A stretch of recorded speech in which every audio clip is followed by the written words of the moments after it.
Hey YouTube, this is Steve from Average Joe's Fantasy Football, and we've got your top 10 ranking for the quarterback redraft season, this upcoming 2023 season. We're super excited. These are 10 quarterbacks that I believe are going to help you guys win this season. I ranked them from 1 to 10. There might be some surprises for you guys. There might be some players that you obviously should draft no matter what. But again, I want to make sure you guys are prepared. If you guys haven't already, make sure you guys check out our mock draft videos. If you guys are into Dynasty, make sure you check out that content. But this is redraft season, so we're going to jump right into this. So the first player I have is number 1. It's going to be Josh Allen.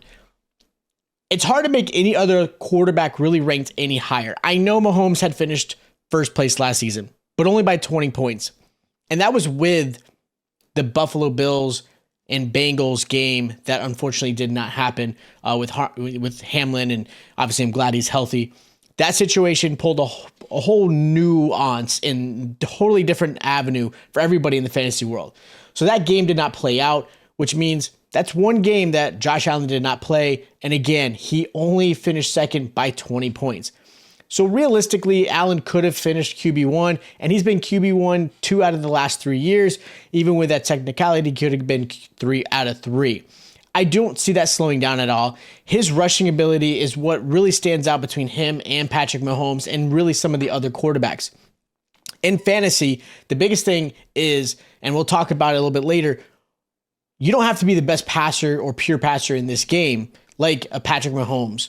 You have to be able to do some of that plus the rushing ability, and that's going to be the biggest thing.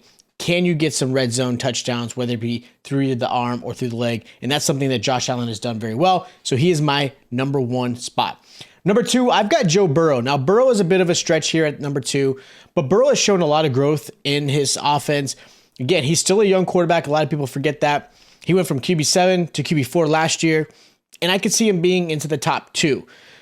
He's got the same offensive system. Should have a lot better protection than he has had in the past. So he should be more upright this season, which is obviously can be hindering, especially if you guys dock your quarterbacks if they get sacked. So that's going to play a factor. And again, his receiving core is the same. Mixon's back. This offense has not really changed except for obviously getting some better offensive linemen.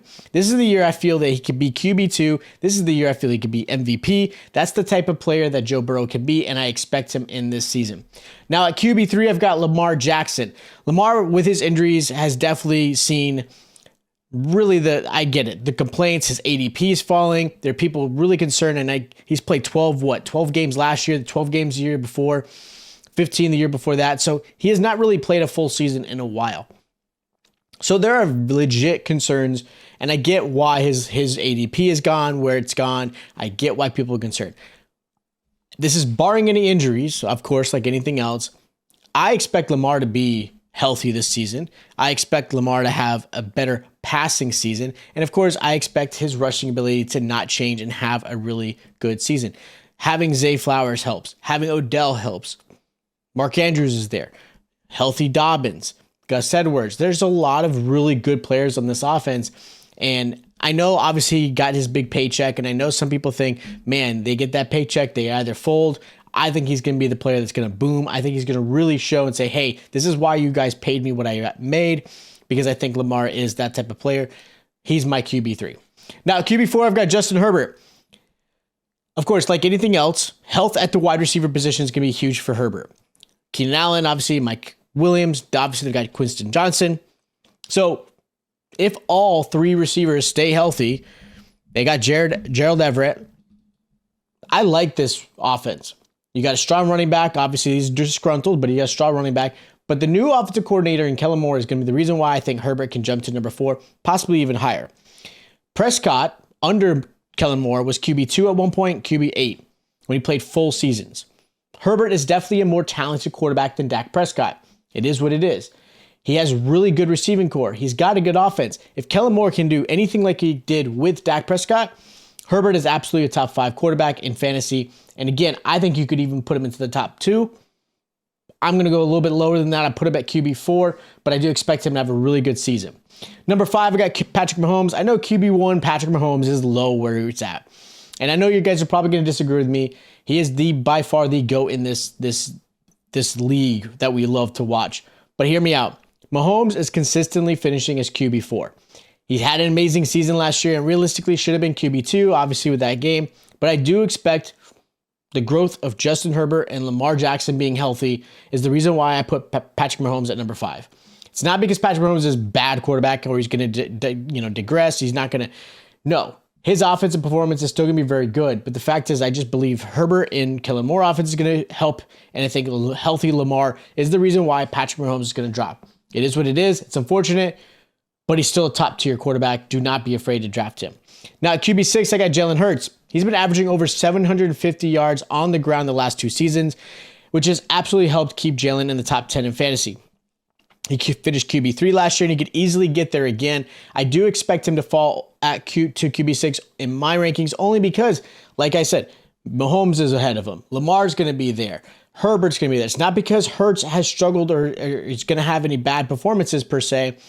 I just expect him to maybe have a little bit less red zone touchdowns. And the other quarterbacks to just do a lot better. So, again, Hurts at QB6, he's somebody I would still consider drafting pretty early if you do go after the quarterback because he's going to get you that 350 to 400 point performance. Justn Fields is next. Hey, nothing against Justn Fields. I know Fields is going a lot higher in a lot of other mock drafts I've been seeing. And I've been doing quite a bit of them. I'm not quite ready to move Fields higher at this moment. I love what he's capable of doing on the ground. He was amazing. And of course, that's a huge threat in fantasy.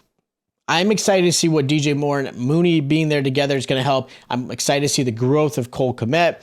So I do see a lot stronger passing performance from Fields.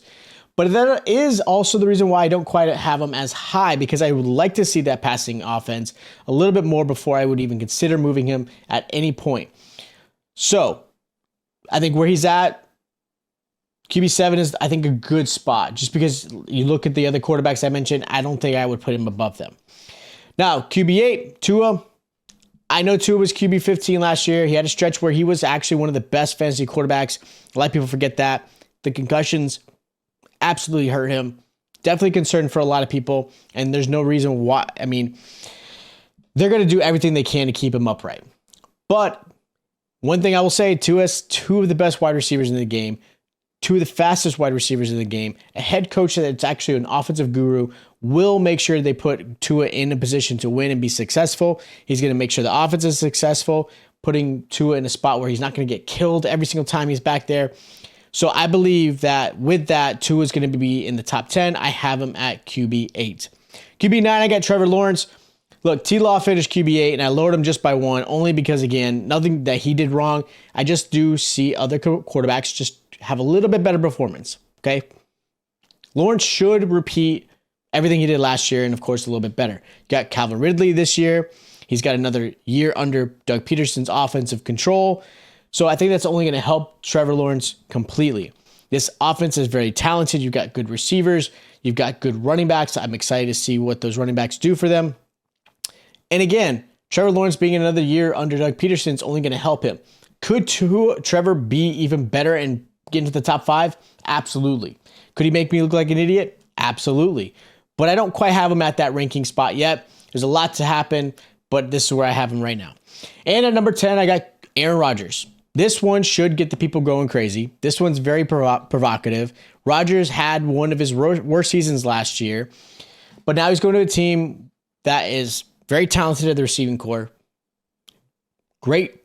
I wouldn't say great. Very good running backs and a really, really good dominant defense. It's only going to help this offense and get them in a great position. Because if they're getting interceptions, they're getting sack fumbles, whatever the case may be, and putting more and more opportunities on the field for Aaron Rodgers to get out there, it's only going to help him.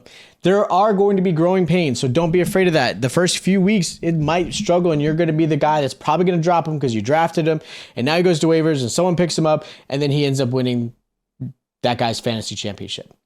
Don't worry about it too much. Like, again, I wouldn't be surprised if there's growing pains, but he's going to have that type of MVP-like performance because I do think he's going to be in that top 10 spot.